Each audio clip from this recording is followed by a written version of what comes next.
I have my mic dangling in front of me like a damn boom mic. Chapter 1, New Dawn. Now looking at the past. Wait. I just want to say I'm doing this because I'm being forced to stay up. It's like 7 or 8 to get a delivery for my mother. And I say being forced as if naturally I wouldn't still be up around like 9, 10. Anyways, now looking into the past of someone who went missing. Magic rolls in the air as you exchange blows with a superpowered ton. You're taking things too far.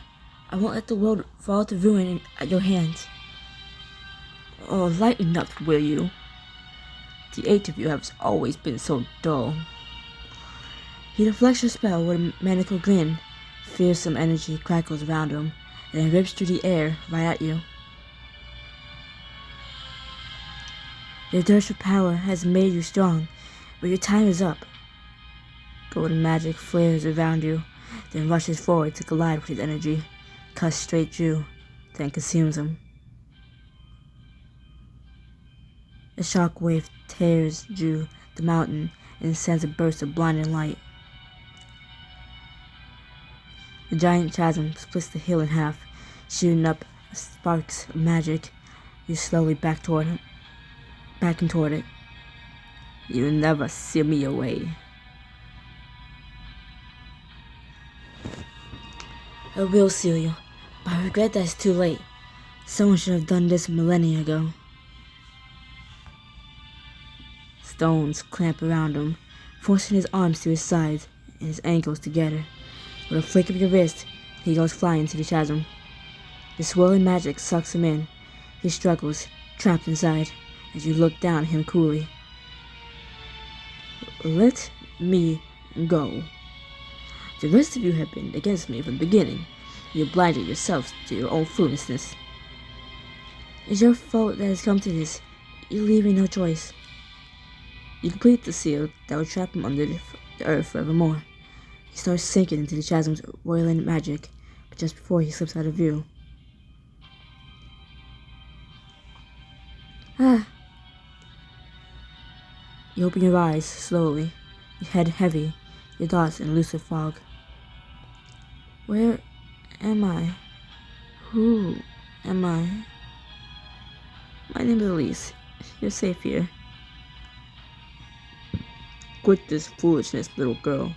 At least go be won't do as I say if you're dead. Please, don't hurt me. Don't hurt Winnie. I finally found the twins I've been looking for. I have no need to hurt either of you. As long as you come quietly. The man with evil red eyes draws you down, your head slamming against the floor. Who are you? Why are you doing this to me? Silence, child. Be good while I'm gone. You sit in the corner, hugging your knees to your chest, tears streaking down your cheeks. Please, anybody, help me. Please. Your voice fades from disuse, and soon you lose all track of time. And imagine you already read this almost close to the damn end of the chapter, but then the recording suddenly stops, and I actually saw it in real time. It stopped, and I almost killed somebody. I almost hurt somebody. Just kidding. Now playing as Elijah. And here we go. Last box officially unpacked. Hey, didn't you have a man bun? No, I was always a redhead. Don't you remember? I was always a redhead. Me. I'm with you, Loomis. It's great to be back. And it's nice that the school's still pretty quiet. It's so empty. Just then your door flies open. Elijah! I missed my favorite sonat. Thank goodness we're roommates. I couldn't let fate keep us apart any longer. Shreya marches aside, dropping her bag by the door. Zeph and Atlas follow her in. This is what I'm gonna have to deal with all year. Because I can do it without the ambushes while I'm on the way to the bathroom. Don't worry, Atlas. It's gonna be craving our company. Shreya stops in front of you, with her hands on her hips. Yeah, it's a little tired. But you're still radiant, Elijah.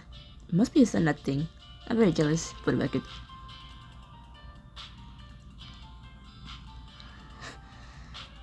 Thanks, Shreya. I miss the compliments. And I miss giving them. You know what they say? A compliment a day keeps the bubbling bugs away. Also, it's fantastic for the complexion. Just saying, you do not want to catch the bubbling bugs. I had it for 2 weeks in high school. Bad stuff. In that case, you two had better be ready for some top-notch compliments coming your way. Elijah, let's get going. Everyone's waiting for us, remember? We gotta go yet? Elijah, you need to make a good first impression in this class tomorrow.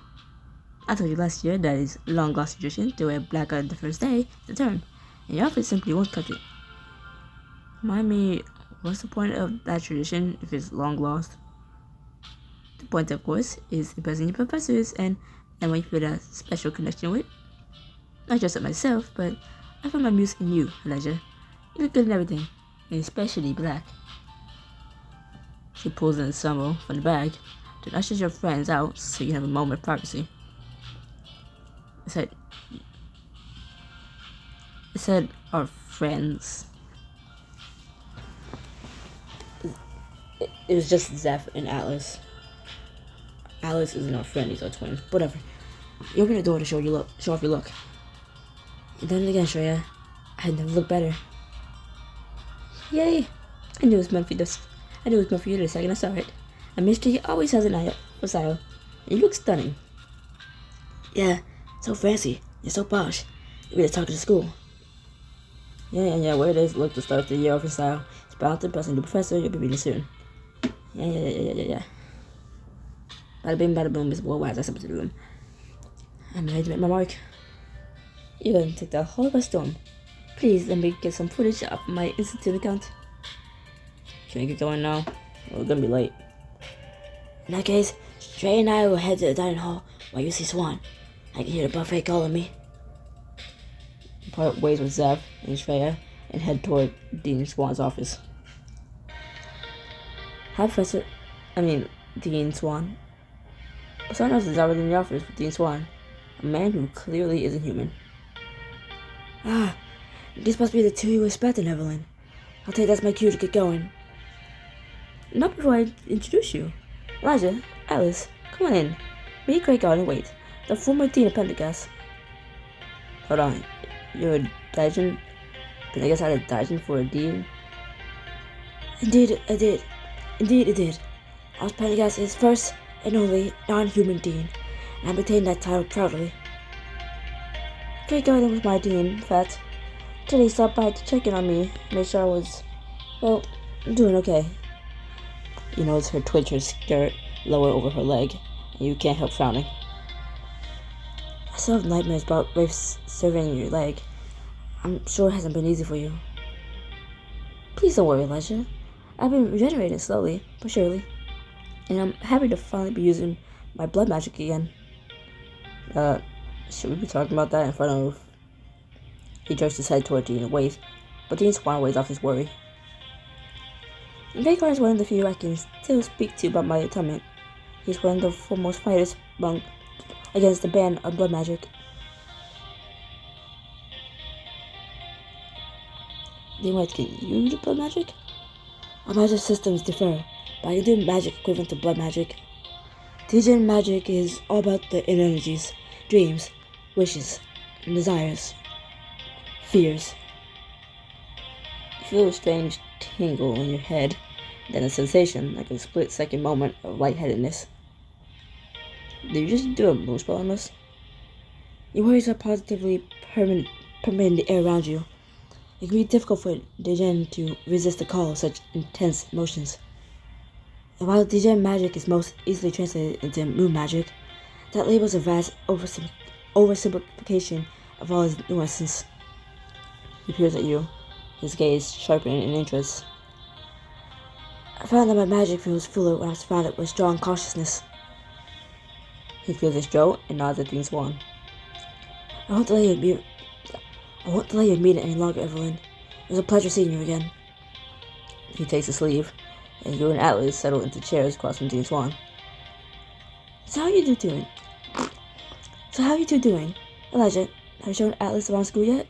Maybe you enjoyed a quiet breakfast together this morning? Actually, I wanted to talk about something. When she was dying, Dean Goofy asked us to find the girl in his locket, but we still don't know anything about her. No, could you? Like I said I would before summer. I've got my eyes, ears, and precinct channels open, but nothing has come up. None of Lisa's records contain anything about a daughter, or any family at all, for that matter. She was a closed book. Wait, what's off topic? I got you two here for a reason. She takes Alice's hand in her own. Alice, allow me to formally welcome you to Pendergast. I'm so thrilled that you're an official Drymore. Thanks. It's new. Oh, I'm sure it is. You haven't had a major formal education your entire life. But you're bright. Not to mention, you have your brother and wonderful professors who will be happy to help you. And you have me. If you two ever need anything at all, you can come to me. No matter the time of day or night, I'm here for you. Thanks, D1. We'll try not to break down your door in the middle of the night, though. That would be my preference. Thank you. You and Atlas enter the dining hall, which is already filling up with students arriving for the year. Double trouble. We saved your seats. Seth waves to you from his and Sherry's table, but as you're heading over, Dave Captain suddenly runs past. Ward, go along.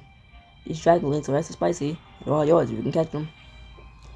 He pitches an entire plate of dragon links across the dining hall. They burst into flames as they fly through the air. How am I supposed to catch those?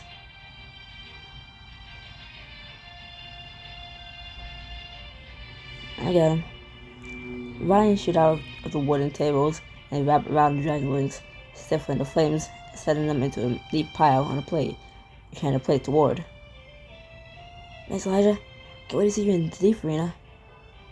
There's pandemonium in here already. You'd think administration would screen out the ruffians. You turn around to see Beckett striding into the dining hall. He stops coolly at your table, straightening his blazer. How do you all do? Come on, you haven't seen us all summer. It's how do you all do? Really the best you got? It's called politeness, this Zephyr. Although, I understand that. Fuck you. Hold up. It's called politeness, Zephyr. Though, I understand why you might struggle to grasp these nuances. Becca looks into your eyes, and his expression softens slightly. Elijah. Hi, Beckett. I know you miss me. Becca's ears darken in a blush. Well, I did find myself thinking on a few occasions that my Hawaii vacation would have been more eventful with you around. But only a few times. I wasn't pining on any of that nonsense. Aw, I miss you too. Next time you go to Hawaii, take me along. There you are, lad. Griffin, I found him. Asa comes into the foyer, waving enthusiastically, with Griffin taking the rear. Hey guys, I ran to ask my way from the mirror room. Get this, a sentient coat hanger held up the line at my entrance point. It caused almost as much mayhem as the twisters I faced in Tornado Alley this summer. Fieldwork was a blast. Fascinating. I couldn't help noticing you're tired. I think you made quite an impression on our peers. Thanks, Beckett. The goal was to dress to impress. Is anyone else getting socially exhausted already? Or is that just me? Not me. Pendergast is so magical. I can't wait to tell the other Windnips all about my time as an exchange student. Trey wipes away an imaginary tear and sniffs for effect. Look at this. The Misfits. Back together again. Other squads could never. Oh, am I intruding on a the Misfits moment? I'm so sorry. Don't be silly, Aster. The squad will be nothing, not you. You're one of us. Yes, whether you want to be or not. One gets little say in these matters. I suggest you prepare yourself for many headaches to come. And that's one thing you and I actually agree on everything. Oh, hush you. Oh, hush you too. You know you love us. And naturally, she takes out two familiar-looking bracelets. I had to make one for Atlas and Esther. The Misfits' pride is very important to me. Elijah, give me amethyst. He hands you a bracelet and take a moment to decide whose wrist to tie it onto. See how he's smiling in the portrait? Which means he's happy about it, but he's gonna act like he isn't. Alice sighs and holds out his arm. You tie the bracelet around his wrist. Come on, give me a smile. Atlas grimaces at you, one of his eyes twitching. On second thought, don't ever give me a smile again. Atlas shoves you. Shut up, jerk.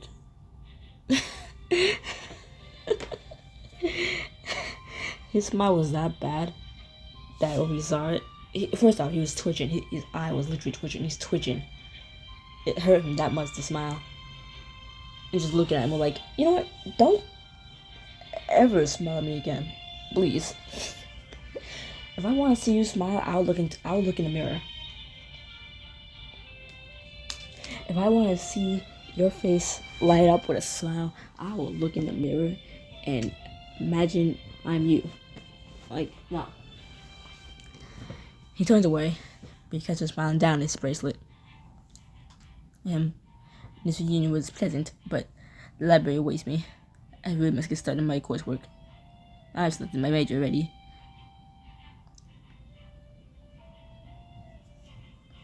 The worst part of already reading this chapter and having it recorded, oh my god, is I had to read this word again. Well, even in the first recording that got deleted because it cut off before I can get to the damn end.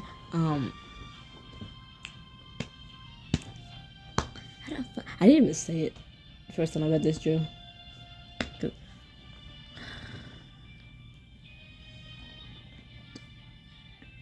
I've said my major already. Tom Marguerite, the study of magical philosophy. Essentially, the study of how magic itself works. I feel like we're making up words here. Maggie, you're kidding. Please tell me you're kidding. School doesn't start until tomorrow.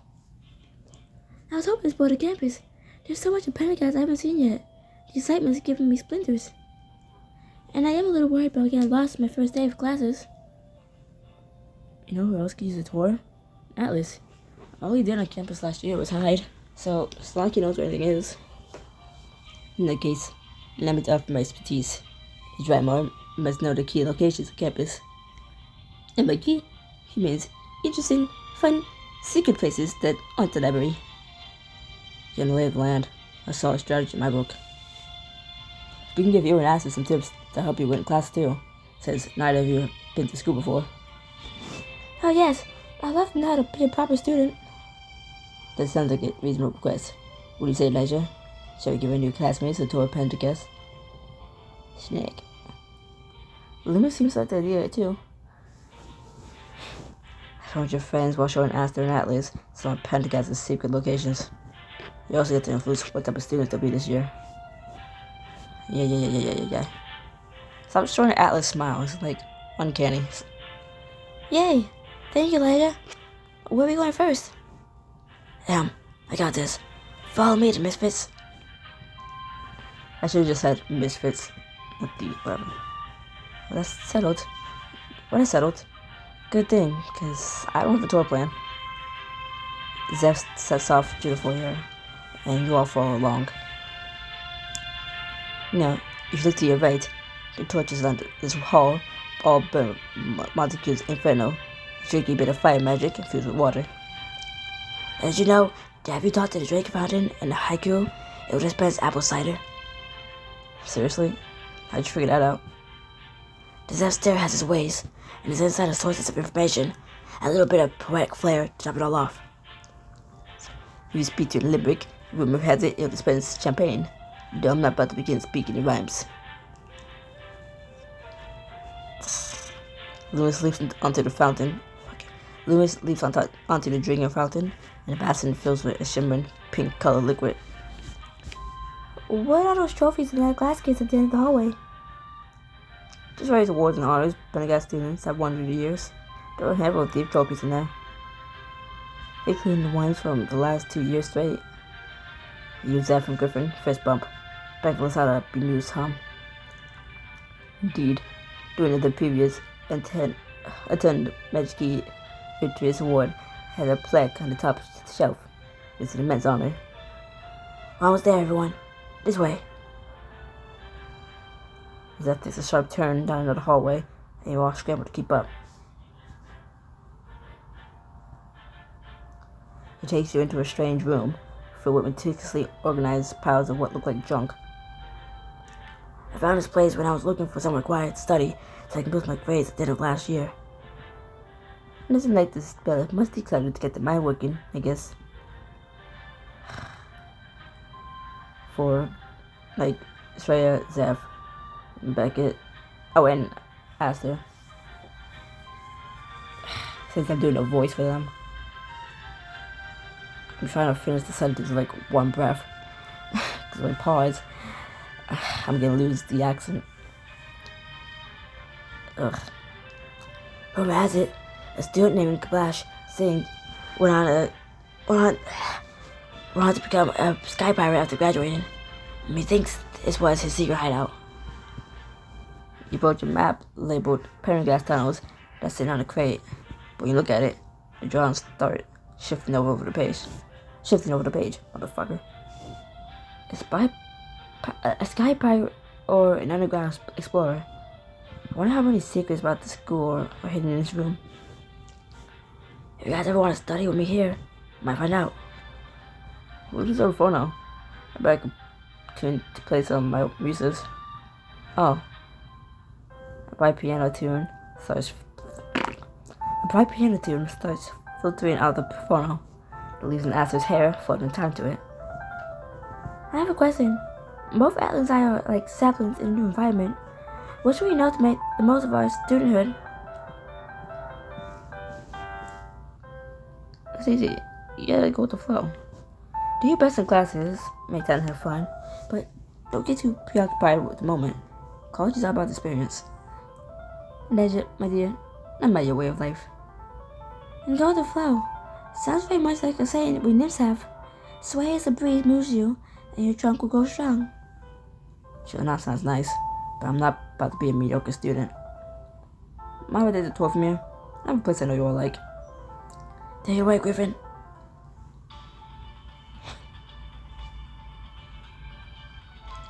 You enter a domed room where stardust swirls over your heads.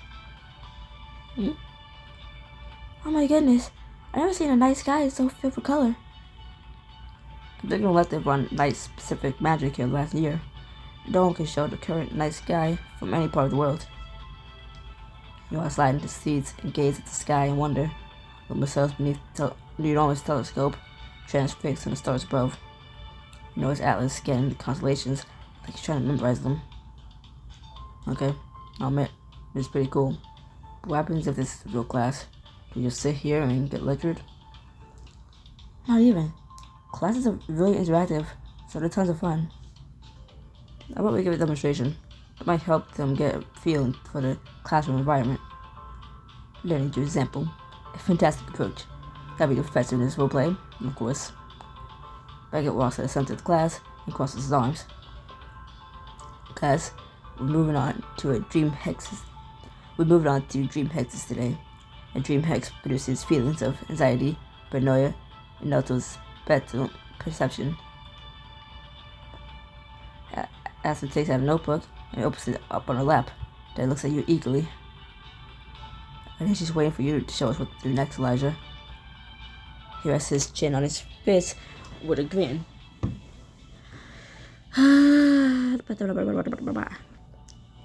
Bye-bye. Bye-bye? No. Bye-bye. Bye-bye. I'm very curious, too. I don't know if me shaking the mic is making sound. Nah. Watch and learn, young ones. I should act like Beckett. You sit up straight and speak in a pompous voice. Professor, it sounds as though dream hexes are simply inspired by nightmares. The impression was uncanny. Indeed, Elijah, you were correct. That was an astute observation. Yes, well, I am very astute. The Uranus Award will have my prestigious name on it this year. Beckett starts spluttering. That's not It's called the Tin Magic Usuit. Never mind. Oh, I see. I should display what I learned in front of the whole class in order to gain prestige. I don't know about you guys, but that's enough to attend school for one day. Besides, the real fun comes when class is out. I need to show you my favorite relaxation spot. And no, it's not the sauna. Luna spaces out of the classroom ahead of you in excitement. Shreya takes you to an open field beyond the main buildings. She picks up a bow, knocks an arrow, and takes aim. I'm not used to seeing Loomis evolved. Oh, I just realized I could have named him Lucas. I was actually kind of hoping that the I don't know what the name of that familiar is, but Loomis, I was hoping he was a she, because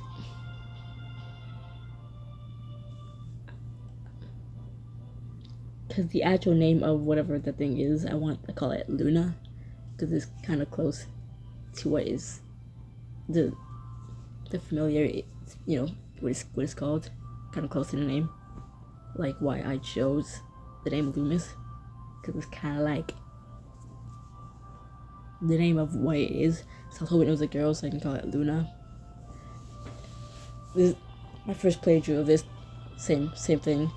Like, oh, I already had it in mind. I'm gonna call it Luna, but then I realized it was a boy. It's like, oh.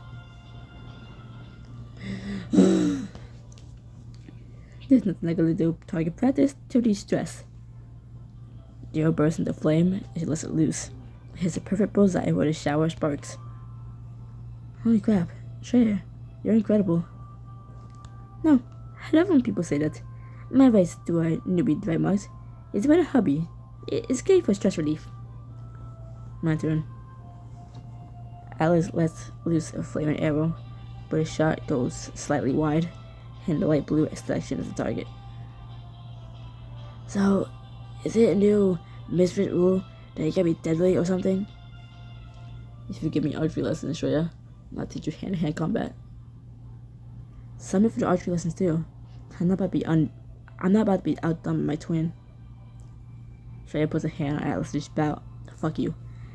Shreya puts a hand on Atlas's bow to lower it. And listen, one.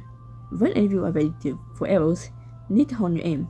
Pick a target, big spell, et voila. She snaps her fingers, and a flaming serpent twists through the air for a charm and a bullseye into a target. When you have enough control to steer your magic where you want it to go, then you can be trusted with natural arrows. Steer my magic? This be a piece of cake for a sun hat. You line up across for your target, narrowing your eyes at the yellow bullseye. Some magic builds up within you.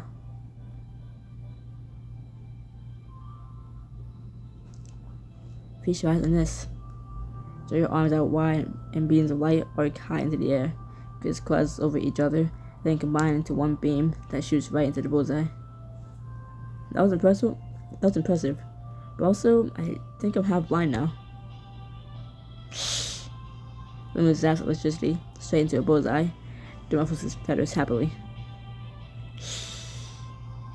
Ooh, me, I want a turn. When I put the other option, Loomis didn't participate. I'm not sure my magic is suited to this sort of thing. Are there a ton of hobbies that are less combative? Target pinches the bridge of his nose and sighs. These toys become distressingly derailed. While hobbies occasionally have their merit, it's how you do it in the class that counts. Oh shush. I can't send any more school talk. Class is out and the workplay is officially over. Hold on a second. There's one more thing you gotta do once class ends.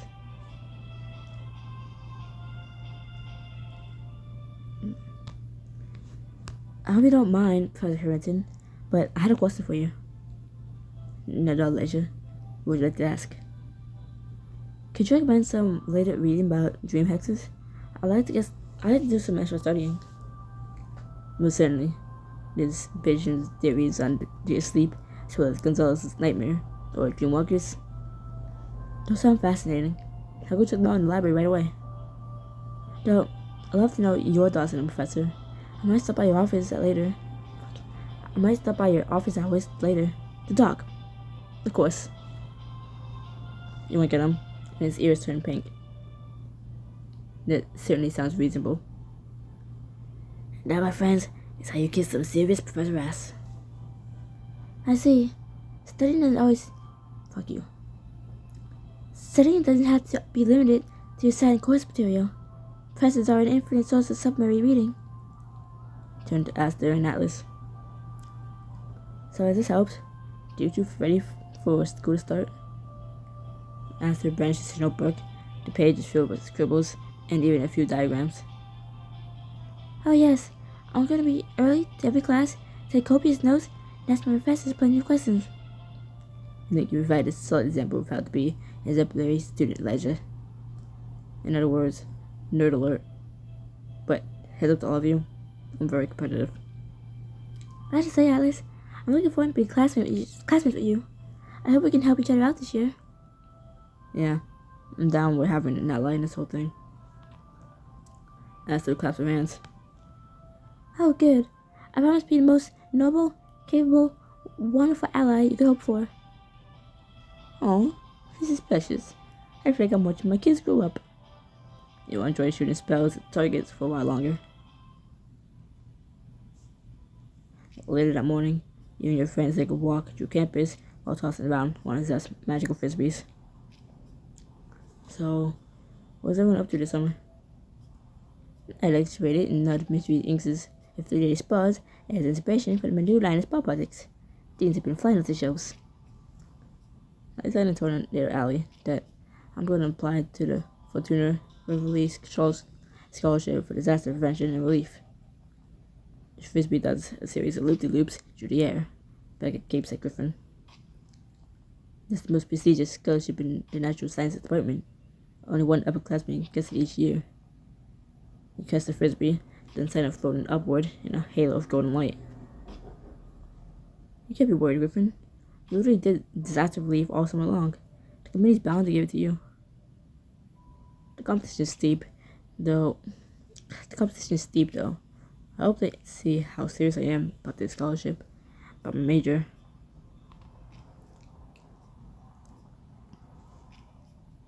Griffin, don't be silly not to. The way you light up when you talk about disaster relief makes it obvious. Your heart and soul is in this.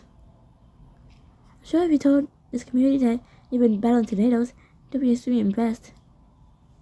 I'll try not to dramatize my achievements too much, but it's for the sport. What did Double Trouble get up to when you two were home? I can't picture Atlas relaxing with one of Treya's spa fizzies. We went on a cross-country road trip. We saw the Grand Canyon, Niagara Falls, Mount Rushmore, and this street place called the Mystery Spot. Well, I just said there's nothing magic about it, but I don't buy it. Alice catches a frisbee, then sends it whizzing around in a series of great zigzags as you reach the lake at the edge of campus. Elijah, isn't it what you fell out of the portal last year? It's hard to believe that was only a year ago. I had no idea what sort of crazy world I fell into. And now we come full circle. Except, I'm the one stepping into something crazy this time. Alice, last year we faced off against a murderous ton who was hunting down twins. I think you handled school just fine. Guys, look. Is that a mermaid? You glimpse the shimmery fin slipping beneath the water, leaving behind a few ripples. You are in luck. Most Pentagon students go their entire academic career without a glimpse of the lakes of merfolk. That's your time to the annual merfolk party, that is. You better believe I'm getting an invite. Getting an invite is on my bucket list. So does that mean you finished last year's list? Don't tell me it managed to pet an Azure Drymar. Nah, last year's kind of fell by the wayside, but Zeph 2.0 is gonna kick this year's butt and pet a Drymar. Well, now that we're all together again, we should do something special, like a trip to Penn Square. There's a darling little art studio that just opened there. I was thinking of renting a room for a bit, if you want to paint with me. Painting sounds rather messy, doesn't it? And can you just purchase watercolors at the store and paint in your dorm? This art studio moves around how status. He's in a different mood, fact that makes painting super exciting. Watercolors can't compare. I think I prefer the common ambience of Cafe Sevilla. My cider is a favorite study spot of mine, and the menu is superb. We'll be happy to pay for your coffee should you wish to share a relaxing afternoon with me before classes begin, Elijah. Dinner trails is my favorite way to relax before class. Sporting goods places and everything at favorite. I heard that place is big on the inside than the outside. And expanding. They've added 2 new mountain trails. Gotta head over and check them out if anyone wants to join them. Anyone wants to join. I've been interested in investigating that chocolate shop that just opened up a few streets over from Mason to you. Now's the perfect time. I've never eaten chocolate before. I could use some guidance to make sure I try out the best options. Those all do sound like a lot of fun. Anyone notice how only Griffin and Aster opened invitation to everybody? It wasn't just talking to me. Like, straight up literally said,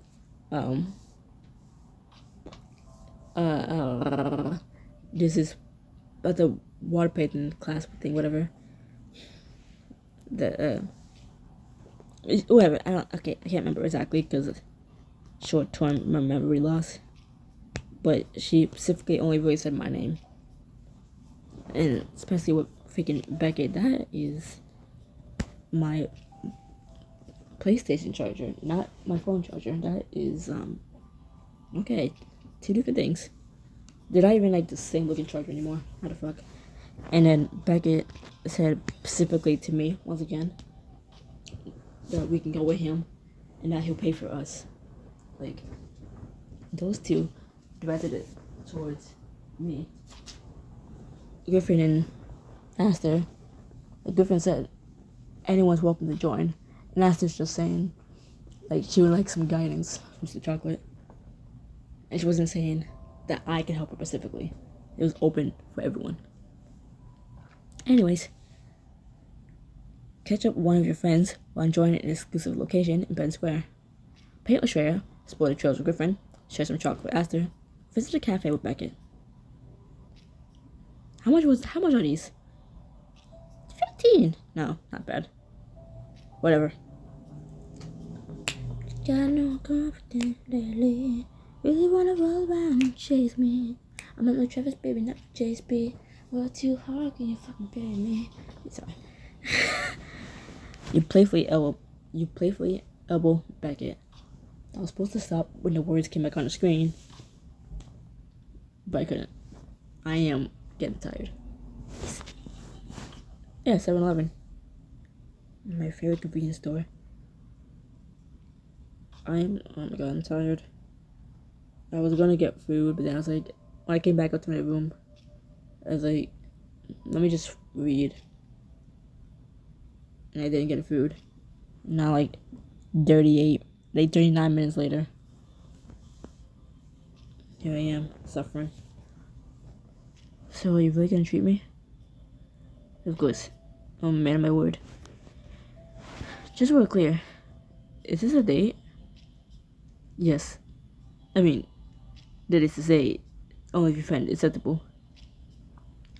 You take back his arm. He flushes red as you smile up at him. I find it very acceptable. Take me to this study spot of yours. Cafe Serene.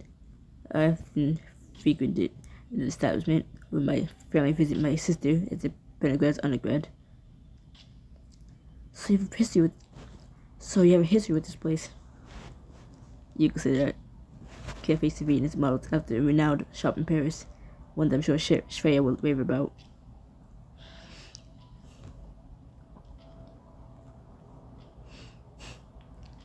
You reach a quaint storefront. Beckett holds open the door for you. The moment you walk in, you hear a chorus of greetings. Bristol waves to Beckett, clearly delighted to see him. Someone's popular. I'm a regular. It would be strange if they didn't recognize me. Beckett gestures to the glass display pastries, each labeled in German handwritten script. Says whatever you want on me. I personally recommend the raspberry. They're making that word up. They're very.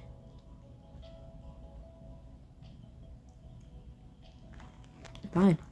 I tried this last time. I can't tell you what it did because I can't remember. Sorry. Not really. I lied. You know, since it has the Beckett seal of approval, it's a wise choice. Take a slice back to a small table in the corner. Notice Beckett gazing longingly at the cake. It fast nicely. I'll let you bite. Beckett shoots you a sardonic look. It makes you think I would want to bite your cake. Please. You're looking at it like it's an extra piece of assignment. Learn to read with your eyes open. Open your eyes. Thank you. Please. You're looking at it like it's an extra credit assignment. You're practically drooling. I am not. How dare. As Beckett splutters, with a forkful of cake to your mouth, is airy and soft, with light raspberry flavor. You blink, and dust motes in the air transform to twinkling stars. Oh yeah, but the chocolate one, it disoriented the screen a little bit, like the little static effect. And I was like, oh cool. When the fuck does it wear off? I think it is like when you bite into the chocolate one. It's like calm. It makes you feel calm each bite. But like, it had that little TV, like a soft little TV static fuzzy background. And it's like, oh cool. Can you fix my fucking screen, please? Please? I don't like that. Oh, you blink and the motes turn into like sparkling stars. It said something like that. Is that supposed to happen? Affirmative. In the raspberry reverie produces a temporary, dreamlike visual effect. It varies with the rise of the cake. Inside the cake plate with Beckett with a challenging look. He sighs. Very well. Thank you. Between the two of you, the cake is quickly finished off. Just then, a baker in a flour-dusted apron shouts a greeting at Beckett, who nods back. I wasn't kidding before. You're like a celebrity here. I've been coming here since I was a child. When Katrina attended Pendergast, my parents would swing by and buy a whole box of eclairs. I remember pressing my face against the glass to gaze at all the pastries in wonder. Now you see how locked in I am. I'm doing Beckett's voice, I'm messing up in his voice, and I'm correcting myself in one go. Oh my god, Tiny Beckett. Did you wear suspenders? I bet you wore suspenders and a bow tie. I will neither confirm nor deny these speculations. So just like a little young Sheldon. Okay. Small dapper Beckett. Confirmed.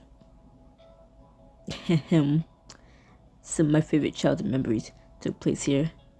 Listening to my sister talk about Pendergast coursework.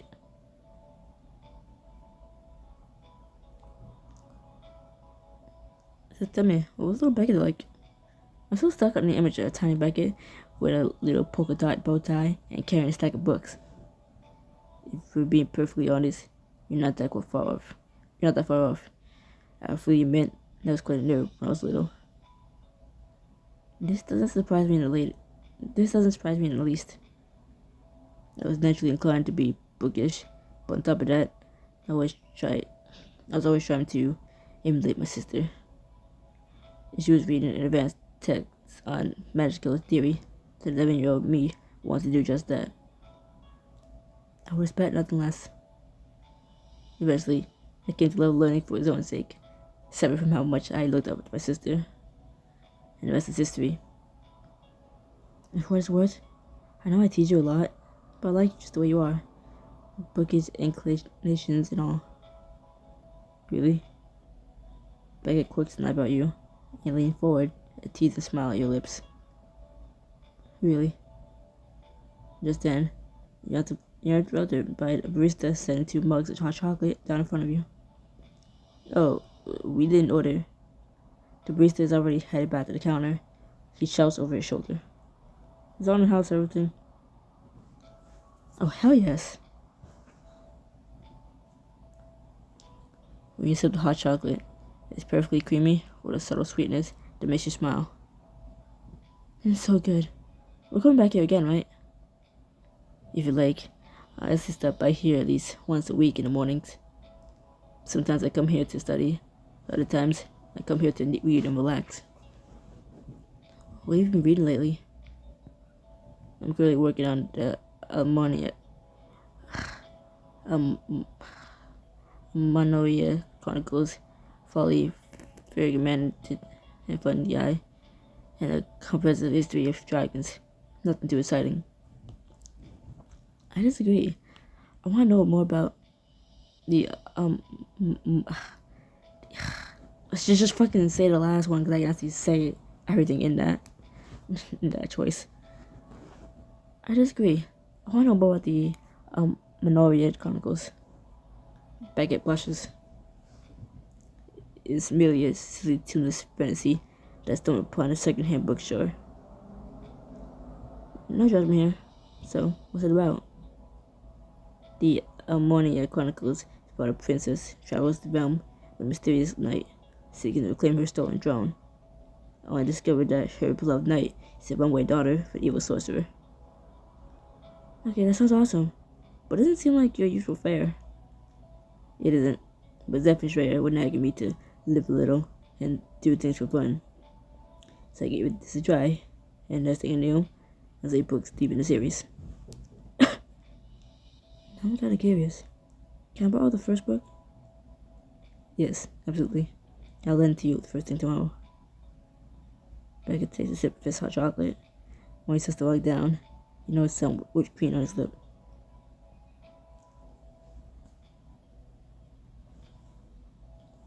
I just heard a hollow knocking from behind me. Or knocking sound. But no one will be at my door.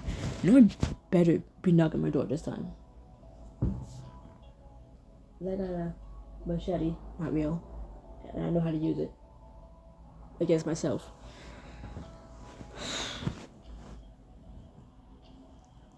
Hey Beckett, you got a little something there. Do I? Oh yes, you have a whole Santa Claus, huge white beard situation on your face. That won't become of me. Why didn't you say something sooner?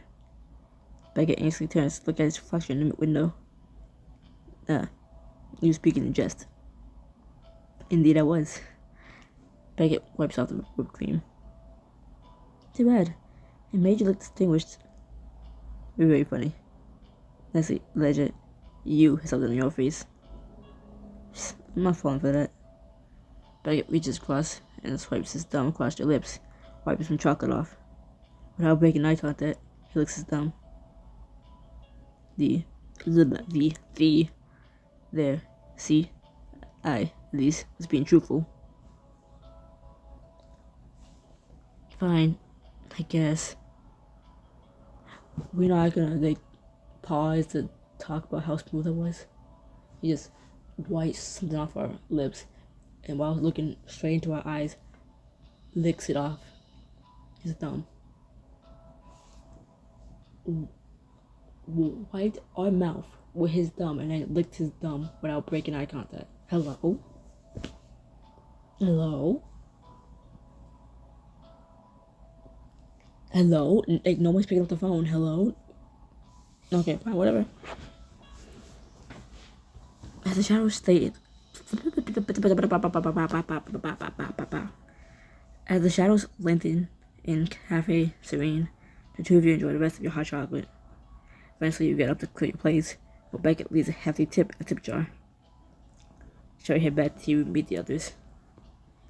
We shall. And hey, they succeeded me. Nonsense. Don't take me. I really want to start our sophomore year off right. Well, I have a good feeling about this year. I could've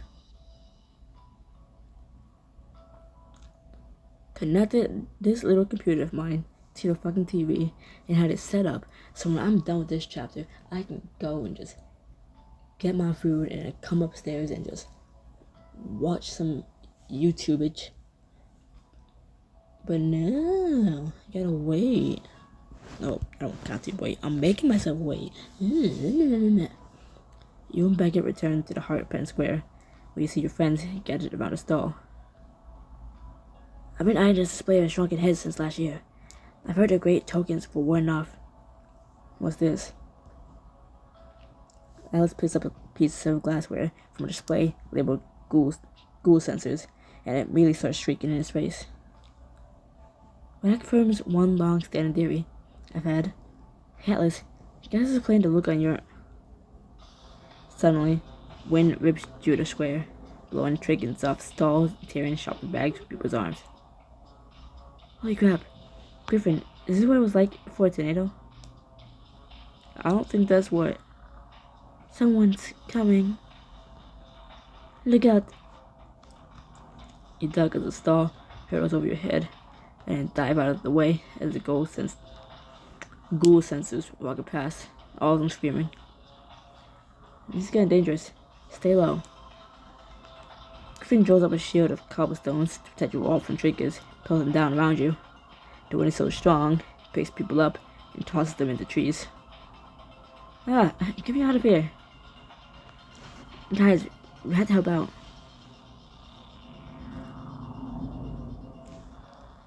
Hang on, I got you down. Turn your magic into the trees, which carefully twine the branches around people stuck in them and set them back on the ground. Quick, get inside the shops. You don't tell me twice. During another gust of wind, you hear an amused voice. My. This is rather chaotic, isn't it? What else said that? Loomis appears, snarling and looking for the source of the voice.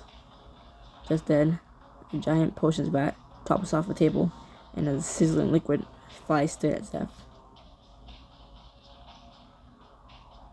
I got you, Zeph.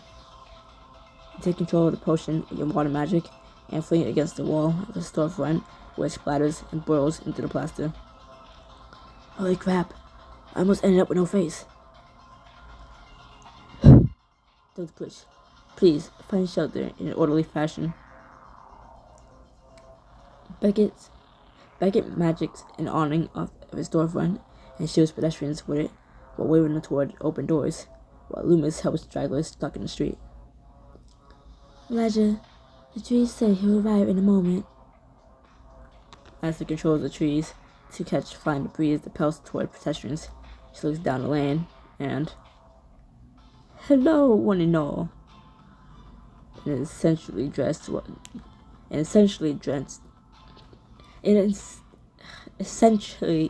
man appears in a flurry of wind and leaves.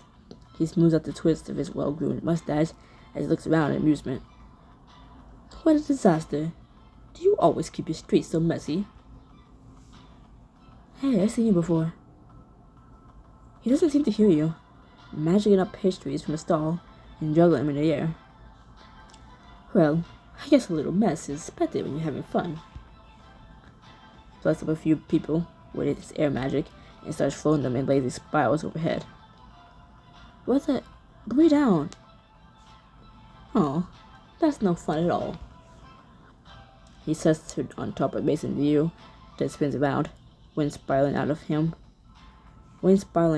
him in powerful gusts. At this rate, he's literally going to blow the entire square away. We gotta stop him. Alice launches cobblestone at him, but they're blown away as though they're pebbles. It's like he doesn't even know we're here. Hey, excuse me, wing guy? You jump aside, narrowly avoiding the signpost. The man keeps twirling around and laughing, oblivious to you. Hello. Magic responds to your anger, flowing out of you for a second. In the aftermath, you feel momentarily fatigued. What was that magic I just let off? Loomis jumps in fright and poofs into the ether. Loomis, wait, what's wrong? The man turns around in midair, the wind around him calming until it just swirls beneath his feet. The storm continues to rage through the rest of the square, but it peers at you in curiosity, tipping its head slightly. Yes? Did you just say something? My oh my, isn't this a pleasant surprise? The man lets out a laugh and glides gratefully over, landing in front of you with barely a sound. Your friends group around you protectively. He sweeps his head off as he bows in front of you. I have to say, this makes a lot more sense. You're the powerful one who drew me here, aren't you? The force emanating from you. Why, it's incredible.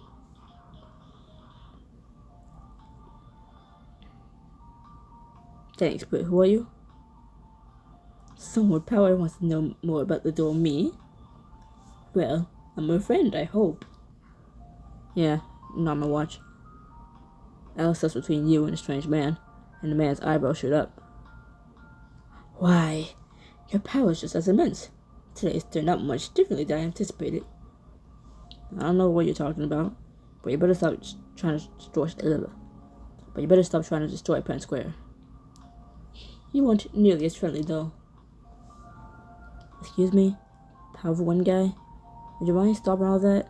The square's a total mess. You motion at the chaos still happening outside the bubble of calm you're in.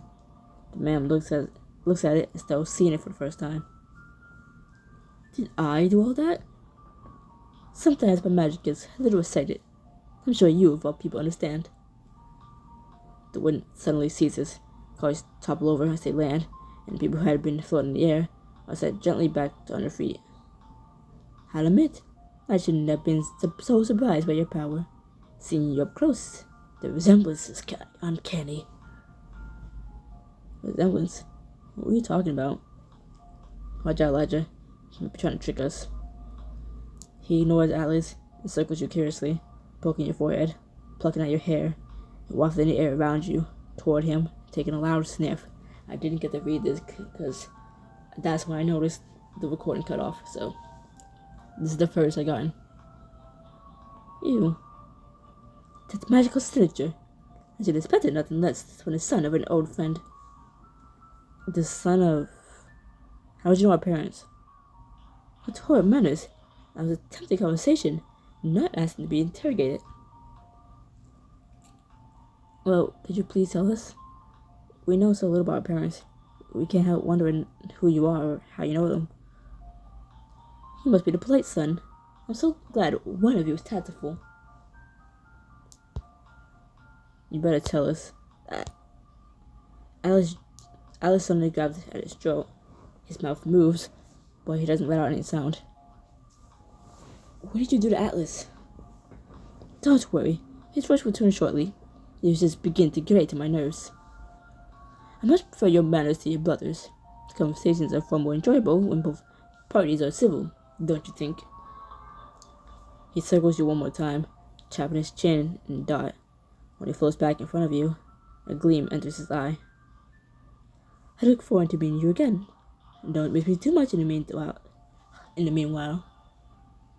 He tips his hat at you and then rises higher on another swirl of wind. Wait, what do you know about our parents? You start to follow, but the wind whisks him away faster than your eyes can track.